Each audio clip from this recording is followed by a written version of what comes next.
My hands don't shake anymore when I write my name. They used to. 10 years ago, they trembled so badly, I could barely hold a pen. But that was before the bridge, before the water, before Evelyn Hart died and everyone forgot she ever existed, Evelyn. I stood outside Ravenwood Preparatory School on a cold September morning. The building looked exactly the same. Red brick walls. Tall iron gates, windows that watched like eyes. My heart should have been racing, it wasn't. I felt nothing but a strange, quiet peace.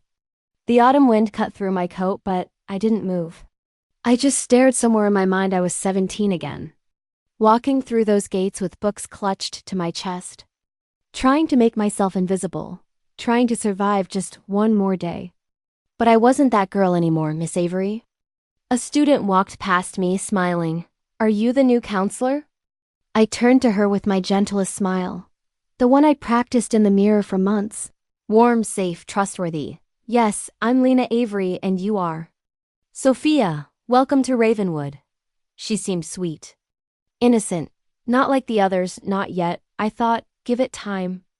"This place changes people. Thank you, Sophia. I'm looking forward to meeting everyone." She waved and walked toward the main building. I watched her go, wondering if she'd ever face the kind of cruelty I had. Wondering if anyone would protect her if she did. That's why I was here, not just for revenge, for prevention. The hallways smelled like old books and expensive perfume. My shoes clicked softly on the marble floor. Students rushed past laughing, shoving. Living their perfect lives, none of them knew. None of them remembered the girl who used to walk these same halls with her head down, trying to be invisible. But I remembered everything. "Ah, Miss Avery." A deep voice boomed behind me. I turned slowly, composing my face. Mr. Rowan Price stood there, older now. Gray at the temples but still wearing that same confident smile. The headmaster. The man who called my death an unfortunate accident, and moved on the very next week. The man who told my parents to stop making trouble when they begged for an investigation. "Headmaster Price." I extended my hand, my grip was firm, his was cold. "Welcome to Ravenwood. We're thrilled to have you. Our students need someone with your warmth." He paused, studying my face. His eyes narrowed slightly. "Have we met before?" "You seem familiar." My heart didn't skip. I prepared for this moment. "I just have one of those faces, I suppose." "I've been told that before." He nodded slowly, but his eyes lingered too long. "Well, regardless, we're very lucky to have you. Your credentials are impressive. UCLA, experience in trauma counseling." "I believe in helping people heal," I said softly. "Especially young people. They're so vulnerable at this age." "Indeed," he smiled. But it didn't reach his eyes. "My office is always open if you need anything. We pride ourselves on being a supportive community here at Ravenwood." Supportive. I thought, that's a funny word for what this place is. "I appreciate that, headmaster." As he walked away, I let my smile fade, my jaw unclenched, my hands relaxed. I thought he almost remembered, but 10 years changes a person. Especially one who's fought so hard to survive. My office was small but bright, a desk, 2 chairs. A window overlooking the courtyard where I used to eat lunch alone. Where Madison Vale once accidentally knocked my tray out of my hands in front of 50 students. I arranged my things carefully. Books on psychology. A small plant, a framed photo of a beach I'd never been to. Everything a normal counselor would have. Everything that would make students trust me. Then I opened my drawer and pulled out the first letter. The paper was cream-colored, expensive. I'd spent hours in stationery stores, touching different types of paper, finding the perfect one. Heavy, elegant, impossible to ignore. The kind of paper that demands to be read. The letter was written in my neatest, most controlled handwriting, nothing like Evelyn's shaky scrawl, "Dear Madison. Do you remember the girl by the lockers? The one you called pathetic, told to disappear? She did, and you never looked back. I remember every word, every laugh, every day you made her wish she was dead. And then she was. How does it feel to know your words push someone off a bridge? I hope you think about it every single day. Evelyn folded it neatly, slipped it into an envelope, and slid it under her classroom door after hours. Through the glass of the teacher's lounge, I'd seen her earlier, Madison Vale, short blonde hair, pearls, cream blazer, laughing with colleagues. Everyone adored her, the charming, award-winning English teacher. None of them knew what she really was. 2 days later, I saw her again. Her smile was gone, eyes swollen, hair messy, hands trembling around a coffee cup. "Miss Vale?" I asked softly. "Are you all right?" She blinked, startled. "I'm fine, just tired. The stress can be overwhelming," I offered gently.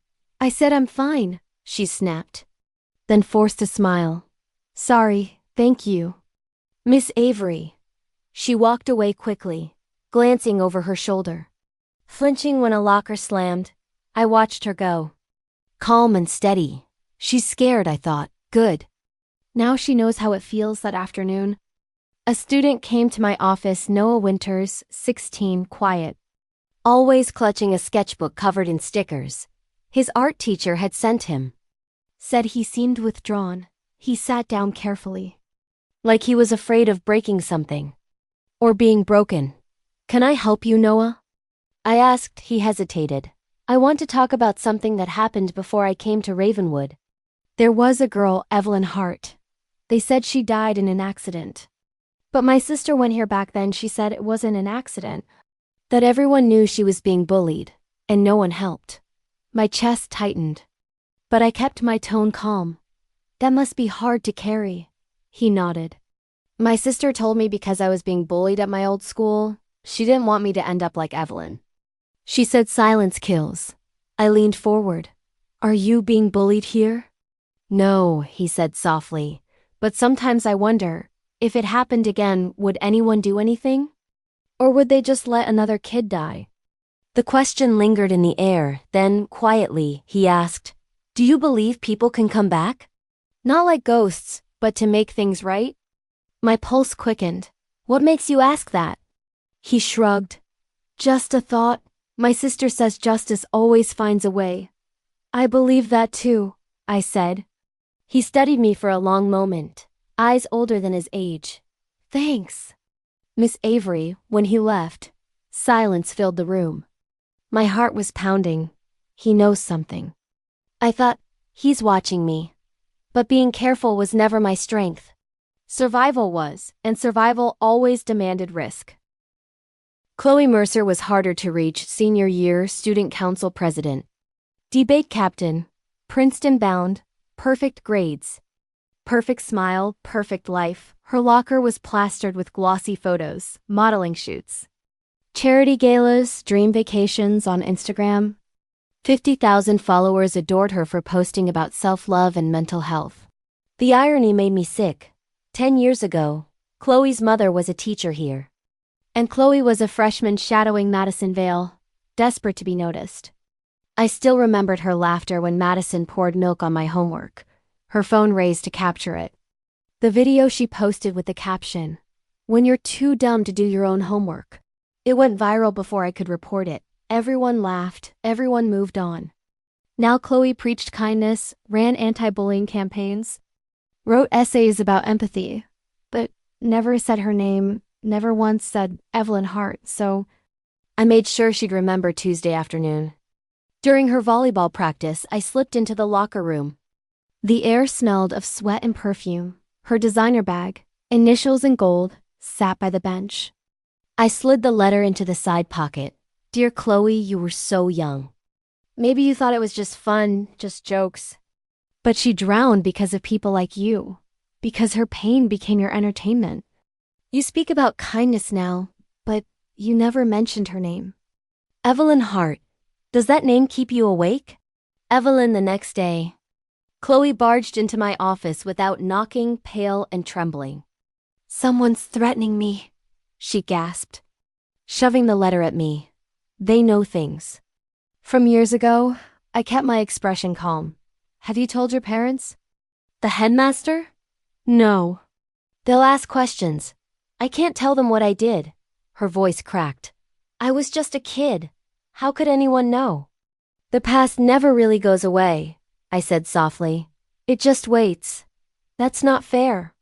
She cried. I've changed. I help people now. Do you? I asked quietly. Or are you just trying to convince yourself you're not the same person? Tears streaked her perfect face.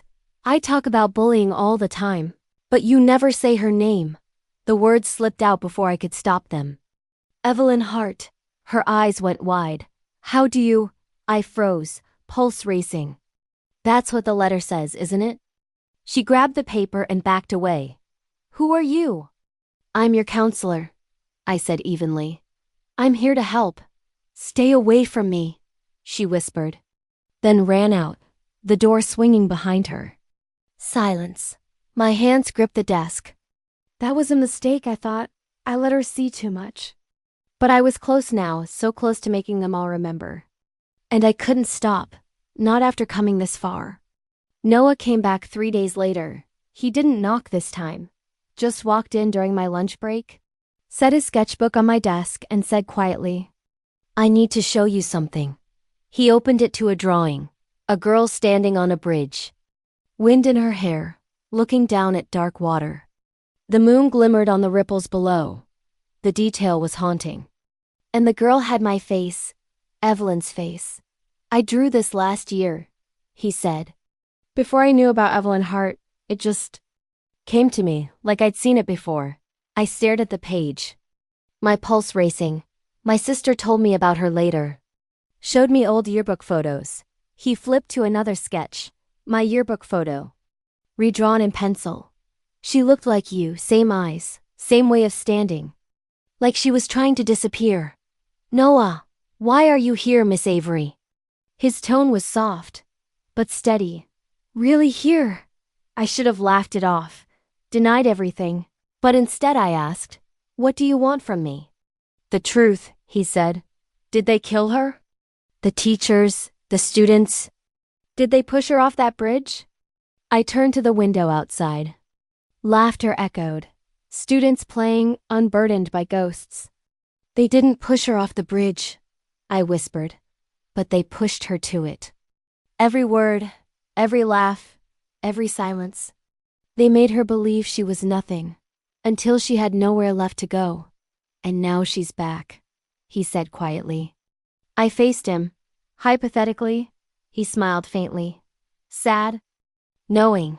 Then hypothetically, I think she's doing the right thing, even if people get hurt. Didn't it hurt when they killed her? His voice sharpened. Nobody cried for her. The school moved on in 3 days. Maybe it's time they finally feel something. Silence stretched between us. Will you tell anyone? I asked. No. He stood, tucking the sketchbook under his arm. But be careful, Madison's dangerous. And Chloe's family has power, scared people with power. They can destroy anyone. Why do you care? I asked softly. He paused at the door. Because I could have been her. And someone needs to care when he was gone. I opened my drawer and pulled out 3 more letters. Careful was over. It was time to make them all remember. Tessa Bloom was different. Genuinely trying to be better. After high school, she'd gone to therapy. Volunteered at a shelter. Sponsored children. And now taught chemistry with quiet devotion. Staying late to help the kids who struggled. She lived in a modest Ravenbrook apartment full of plants. No designer past remained. Part of me wondered if she deserved this. If someone who'd changed should be punished for who they once were? Then I remembered her cruelty. Holding my books over a trash can until I begged. She and Madison reading my diary out loud in the cafeteria. Tearing out pages and tossing them away like scraps. I hadn't written after that. For years the pen made me sick. Better didn't erase that. I left her letter in her mailbox that night. Her apartment smelled faintly of coffee and damp soil from her plants. The note slipped between bills and flyers was deliberate. Dear Tessa, you've changed, and I see it. You help students, you volunteer, you try to be good. But does goodness bring back the thing you destroyed? You and Madison turned her private pain into a show. She stopped writing after you read her diary aloud, That part of her never came back. Remember that every single day, Evelyn? The next morning she arrived before school, hair greasy, no makeup, eyes hollow. "Someone sent me a letter," she whispered, collapsing into the chair. "About Evelyn Hart," she confessed, clumsy, ashamed that she'd been one of the bullies, that she'd tried to atone. "Have you?" I asked. "Or are you trying to forgive yourself?" The words hit harder than I meant. She flinched. I named the moments she'd helped make my life ruinous. The books over the trash. The diary read aloud, her face drained of color. "How do you?" she stammered. The details weren't in the letter. I'd slipped. Panic rose in her eyes. "Who are you? Did her parents hire you?" she demanded, backing away. "You look like her," she blurted, horror dawning. I told her to sit. She ran instead, footsteps fading down the hall. As she called for another teacher, alone, I felt my plan crumbled. I'd shown too much. Evelyn had slipped out from under Lena's calm, but maybe that was necessary. Maybe it was time they stopped pretending not to see. Maybe whispering had failed. Maybe it was time to start screaming. Mr. Price called me to his office the next morning. His secretary's tone was sharp. Immediately, the hallways were heavy with whispers. Everyone knew something was wrong. Letters signed Evelyn Hart. Teachers on edge, a storm waiting to break. Good. His office looked the same. Dark wood. Leather chairs. Photos with donors and politicians. Not a single one of Evelyn Hart. He sat behind his desk, grave. "Miss Avery. Several staff members have received disturbing letters. All signed by a former student. Evelyn Hart. Do you know anything about this?" "I've heard the name," I said evenly. "Didn't she die?" 10 years ago, he replied. "She jumped from Raven's Bridge." A pause. "Or so we thought." He rose, pacing to the window. "Evelyn was bullied relentlessly. Her parents begged us to act, we didn't. We told ourselves she was oversensitive. Her father warned me, if something happens to her, it'll be your fault." 3 weeks later, she was gone. Silence settled thickly. "The Harts tried to sue," he went on. "They had evidence. Emails. Videos, messages. I buried it, paid them off. Forced a non-disclosure. Destroyed them to protect this school." "Why are you telling me?" I asked. "Because someone knows. Someone's coming for us." He opened a drawer and slid a cream-colored letter across the desk, my handwriting staring back at me. "Dear Mr. Price, you knew. You silenced her parents. You buried the truth. Confess publicly, make this right, or I'll release everything you thought you destroyed. Evelyn." He watched me. "Tessa Bloom thinks you're Evelyn. That you survived. That's impossible, right? Her body was found. There was a funeral." "Was there?" I said quietly. Understanding flickered in his eyes. "The casket was closed. They identified her by clothing. A necklace. A silver E," I murmured. "I left it on the bridge." He sank back.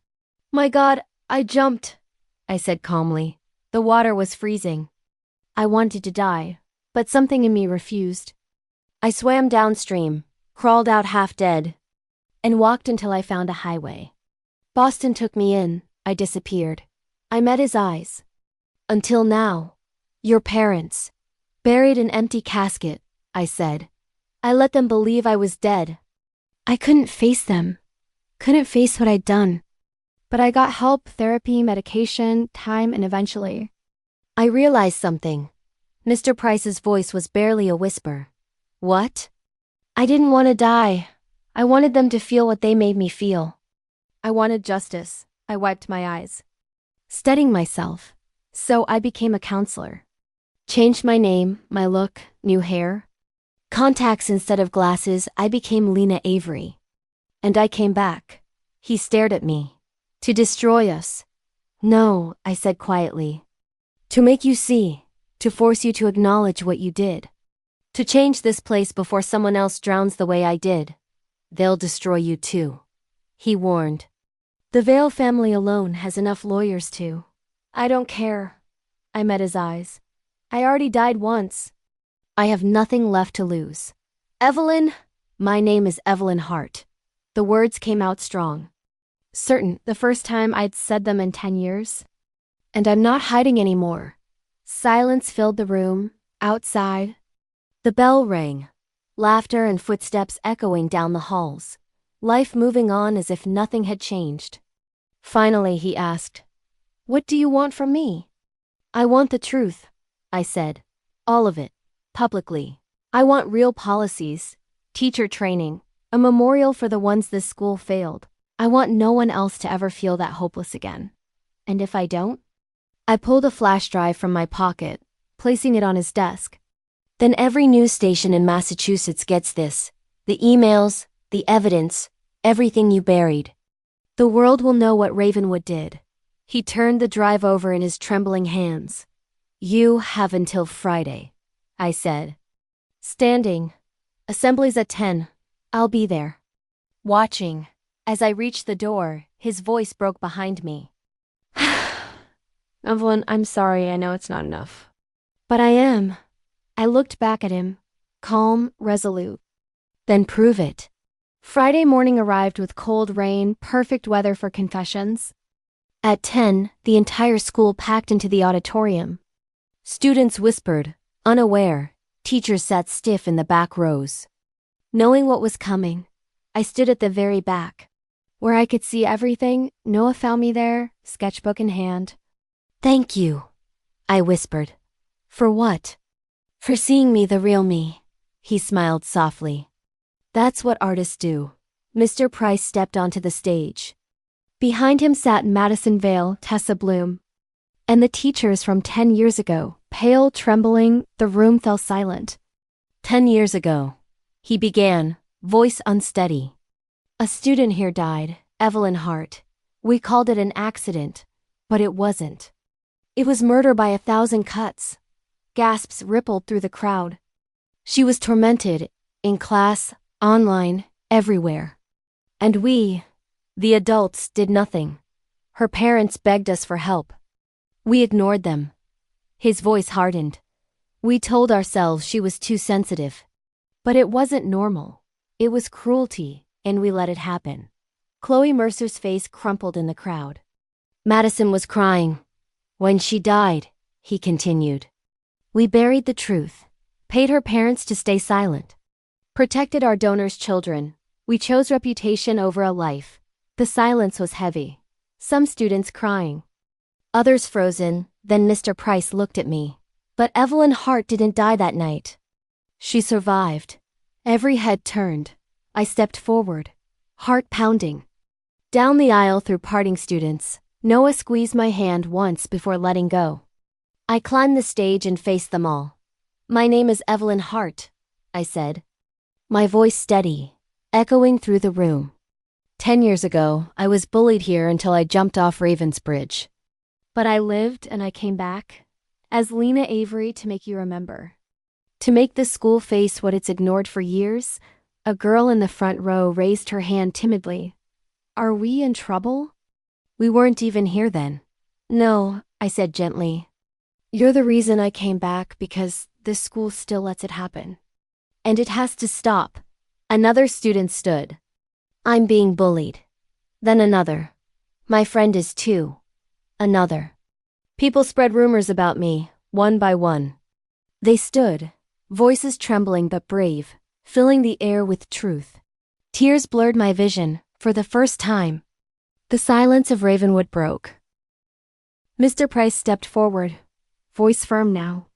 "Effective immediately, Ravenwood Preparatory will enforce new policies, mandatory anti-bullying training, a zero-tolerance rule, an anonymous reporting system, and a memorial scholarship in Evelyn Hart's name." He turned to me. "And Miss Hart will remain as our head counselor, if she chooses to stay." Applause rose, hesitant at first, then thunderous. Some cried, some simply watched. I looked at the faces before me, living proof that pain could become purpose. Outside, rain hit the windows like applause of its own. For the first time in 10 years, I finally felt seen. Madison Vale stood from the table, hands trembling as she approached the microphone. I'm Madison Vale. I teach English here. And 10 years ago I bullied Evelyn Hart. Her voice cracked. I was cruel because I could be. Because no one stopped me. I can't undo what I did, but not a day has gone by that I haven't thought of her. Evelyn, I'm so sorry. Tessa Bloom followed, voice shaking. I read her diary out loud. I turned her pain into entertainment. I've tried to be better, but I never actually apologized to the person I hurt most. Evelyn, I'm sorry. What I did was unforgivable. Then Chloe Mercer stood, makeup smeared, perfect image gone. I was 14. I filmed it, posted it, laughed. Now I give speeches about kindness, but I've been a hypocrite. Evelyn, I'm sorry. I don't deserve forgiveness. One by one, others rose.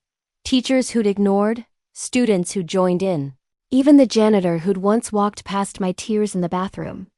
It wasn't enough. Apologies never were. But it was something. It was truth. And maybe that's where healing begins. Ravenwood had changed. Posters lined the halls about mental health and reporting abuse. Anonymous boxes stood on every floor. Student-led support groups met twice a week. Noah painted a mural in the main corridor, a phoenix rising from ashes, the words "Every voice matters" beneath it. And in the courtyard sat a wooden bench with a bronze plaque, in memory of Evelyn Hart and all students who suffered in silence. May we never forget. May we never look away. I sat there every day at lunch. Sometimes students came to talk about fear, pain, or hope. Sometimes they just sat beside me quiet but understood. And for the first time, Ravenwood felt like what it should have been all along, a place where no one had to disappear to be seen. A year ago, I'd been standing on Ravensbridge, preparing to destroy the people who destroyed me. Preparing to unleash 10 years of rage and pain. But somewhere along the way, the revenge had transformed into something else. Something bigger. Justice. Healing. Change. I thought about the scared, 17-year-old girl who'd stood here 20 years ago. So sure the world would be better without her. I wished I could tell her, you're wrong. The world needs you. You're going to save so many people. You're going to matter. Just hold on. Please, please hold on. But she couldn't hear me. She was gone. And in her place stood a woman who'd learned that the best revenge isn't destruction. It's survival. It's transformation. They tried to silence me. Instead, I became a voice for the voiceless. They tried to erase me. Instead, I became unforgettable. I signed my letters with Evelyn Hart's name. And that signature has saved hundreds of lives. That's my revenge. And it's beautiful.